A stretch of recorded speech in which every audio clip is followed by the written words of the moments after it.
Tapi kamu tidak mau lihatlah. Rumahmu ini akan ditinggalkan karena musuhmu. Dan aku berkata kepadamu, mulai sekarang kamu tidak akan melihat aku lagi. Hingga kamu berkata, berkatilah dia yang datang dalam nama Tuhan. Suatu hari nanti, segala sesuatu akan dipulihkan dengan kedatangan Tuhan sendiri. Namun sekarang ini, karena yang berkuasa adalah agama yang menghancurkan, yang dapat mereka harapkan hanyalah penghakiman. Masalah dan kebingungan yang lebih lagi. Anda sedang mendengarkan Jalan 66 dalam rangkaian kisah Injil Matius pasal yang ke-23 yang telah dijelaskan oleh Pak Yohanes dalam topik Ketiga Agama Mengakibatkan Kehancuran. Penjelasan yang luar biasa Pak Yohanes yang sudah kita terima pada hari ini terambil dari pasal yang ke-23 Kitab Matius. Dan saat ini pendengar, tibalah kita pada sesi tanya jawab.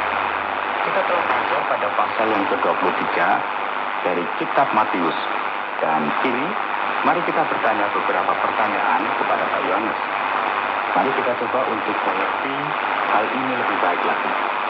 Pak Yohanes, mengapa agama yang palsu ini berubah menjadi kemunafikan? Apa yang sebenarnya menarik mengenai agama, Pak Yohanes? Ya, ini pertanyaan yang menarik, Pak Oti, ya. Mengejutkan.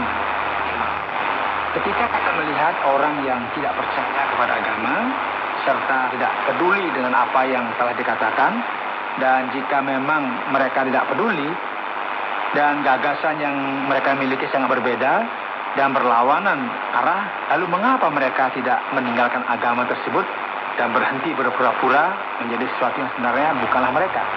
Ya, ini merupakan sesuatu yang sering kali terjadi dan aneh sekali. Mengapa? Apa yang akan ditunjukkan oleh Alkitab mengenai agama yang palsu ini? Merupakan suatu proses menipu diri sendiri. Segala sesuatunya tidak terjadi secara rasional, seperti yang akan kita harapkan dalam proses ini. Tidak ada seorang pun yang merencanakannya dan berkata, saya ingin menjadi orang munafik, jadi apa yang harus saya lakukan? Tidak ada ya. Apa agendaku sekarang supaya saya bisa menipu semua orang? Tidak ada seorang pun yang melakukan hal ini, saudara. Ini merupakan suatu proses di mana seseorang yang menipu diri sendiri dan akhirnya tergoda dengan suatu gambaran positif tentang citra agama dalam masyarakat. Ini merupakan proses yang sangat manipulatif. Mereka berpikir, loh, jika saya dilihat seseorang sebagai imam, atau guru, atau pendeta, atau biarawan, atau seorang pemimpin, setiap orang akan memandang saya dan memberikan selamat kepada saya. Karena saya digolongkan sebagai orang kudus, orang suci. Ini merupakan obsesi akan kekuasaan. Jadi mengejutkan memang ya, karena kemunafikan yang berkaitan dengan agama ini sebenarnya merupakan keinginan akan kekuasaan yang disamakan. Sama sekali tidak peduli terhadap orang lain. Sekarang, yang menarik bagi saya tentang agama palsu ini, selalu saja memiliki cara pandang yang materialistis. Mengapa demikian, Pak Yohanes? Ya, memang menarik, Pak Oti. Jelas ya, di sini dalam ayat ini ketika Yesus berkata bersumpah demi altar atau apapun juga, mereka nggak peduli.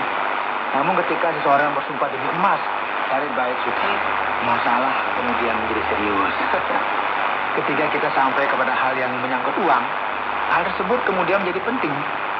Inilah yang mengapa kemudian orang berkata bahwa tidak hanya waktu adalah uang, namun agama juga adalah uang. Ada orang yang membuat agama ini menjadi artian yang berbeda dan mengubahnya menjadi tempat jual beli. Mengapa hal ini terjadi? Karena jauh dalam lubuk hati yang terdalam dari mereka ini, yaitu orang-orang yang munafik, tidak percaya akan sesuatu apapun kecuali hal-hal yang bersifat material. Jauh dalam lubuk hati mereka tidak ada harapan akan hidup yang kekal. Mereka ini tidak percaya bahwa ada penghakiman dan penghukuman. Mereka tidak percaya Allah itu adil.